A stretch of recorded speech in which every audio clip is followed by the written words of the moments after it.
నమస్తే ఆత్మబంధువులందరికీ మన హృదయపూర్వక నమస్కారాలు. ఓ పరమాత్మ స్వరూపులారా, మా జీవితంలో మనం నిజంగా జెన్యూన్గా కష్టపడితే ఆ సమయంలో కొన్ని మనకి ఆ సందర్భంలో అన్ని రూపదిద్దుతాయి అనేది నేచర్, భగవంతుడే మనిషి రూపంలో వస్తాడనేది మాకు ఎన్నో సందర్భాలు మాకు అనిపించింది. అలాగే మేము హైదరాబాదులో ఫైట్ మాస్టర్గా వచ్చి ఒక 4-5 నెలలు తిరిగిన తర్వాత ఫైట్ మాస్టర్ అవకాశాలు లేక మేము వచ్చిన డబ్బులు అయిపోయి నానా ఇబ్బందులు పడుతున్న సమయంలో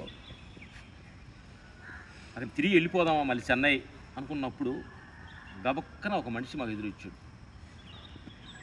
ఆ మనిషి భగవంతుడు రూపంలో ఒక మనిషి ఎదురొచ్చాడు. అది నాబాబు గారు మేకప్ మ్యాను.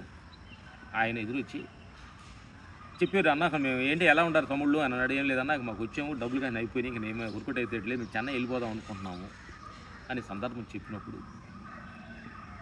ఆయన ఒక మాట చెప్పారు. అయ్యా, పూరి జగన్నాథ్ గారి ఆఫీసు ఇక్కడ పలానా చోట ఉంది, కొత్త సినిమా స్టార్ట్ చేస్తుందని నాకు తెలుసు అని చెప్పి అడ్రస్ మాకు చెప్పారు.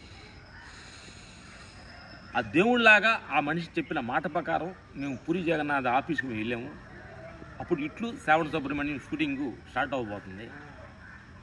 అప్పుడు ఆయన వెళ్ళి జగన్ గారిని వెళ్ళి ఫస్ట్ టైం మేము పూరి జగన్నాథ్ గారిని కలిసినప్పుడు మా ఇద్దరిని చూసి, సార్ మేము ఫైట్ మాస్టర్ సార్, ఇలా మాకైనా అవకాశం ఉంటే ఇవ్వమని అడిగినప్పుడు మా ఇద్దరిని చూసి మాకు ఇట్లు శ్రావణ సుబ్రహ్మణ్యం సినిమాలో అవకాశం ఇచ్చారు.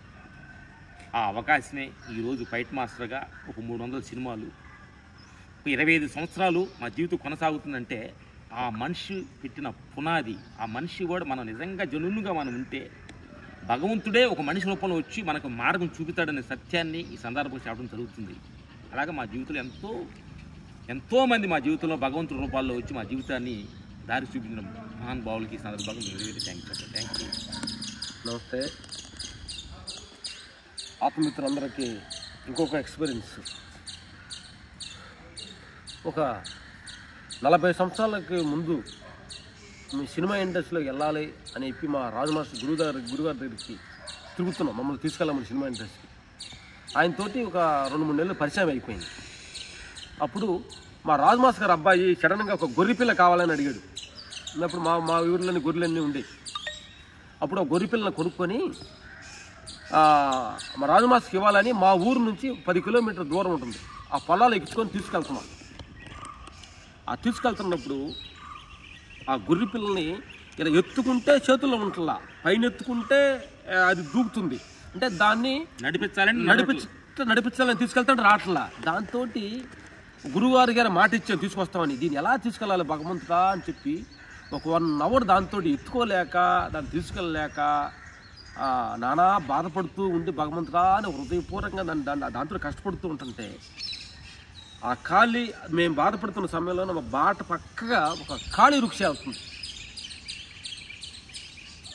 వెళ్తున్నప్పుడు అలా చూసి ఆ వృక్షాతనే పిలిచాడు, ఏంటమ్మా మాతో వస్తారని పిలిచి ఆ వృక్షాల్లో ఎక్కించుకొని ఆ గొర్రెపిల్లని పెట్టుకొని నేరుగా తీసుకెళ్ళాం.